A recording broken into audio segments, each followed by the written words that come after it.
कि 99% आपकी सभी बातों से मैं सहमत हूँ और जीवन में भी उतारा।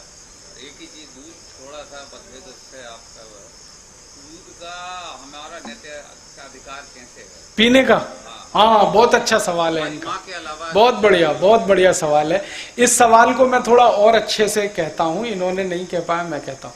इनका ये कहना है, और इस देश में कुछ लोगों का ये कहना है, विशेष रूप से मेनका गांधी जैसे लोगों का ये कहना है कि दूध तो जानवरों के बच्चों के लिए है। जैसे माँ का दूध अपने बच्चे के लिए है, वैसे ही जानवरों का दूध अपने बच्चे के लिए है, ये उनका कहना है।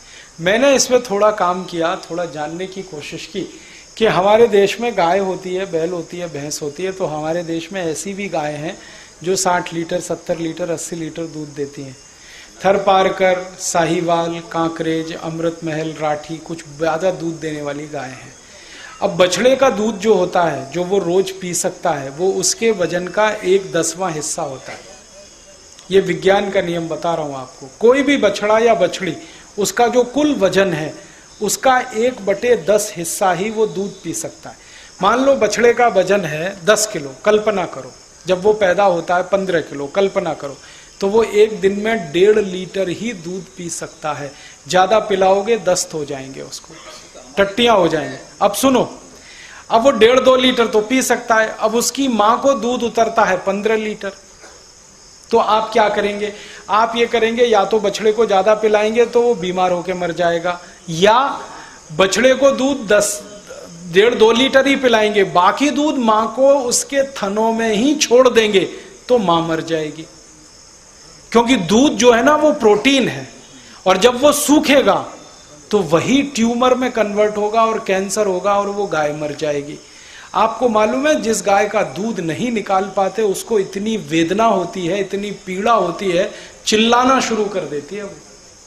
कई बार क्या होता है ना, माँ जैसे वैसे ही गाय, कोई माँ है ना, जन्म देते ही उसका बच्चा मर गया, तो अंदाजा लगा लो उस माँ को कितनी तकलीफ होती है, उसका दूध नहीं निकलता।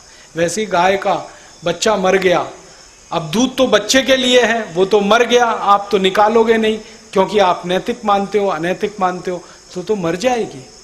इसलिए हमारे शास्त्रों में कहा गया कि बछड़े और बछिया के लिए वजन के अनुपात के हिसाब से दूध छोड़िए।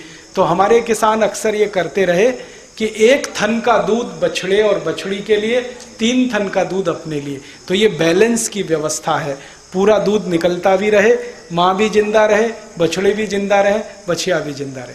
अब क्या हुआ, इस देश में कुछ लोगों ने कहना शुरू किया दूध बच्चे का अधिकार है, आप पी रहे हो तो आप अनैतिकता कर रहे हैं।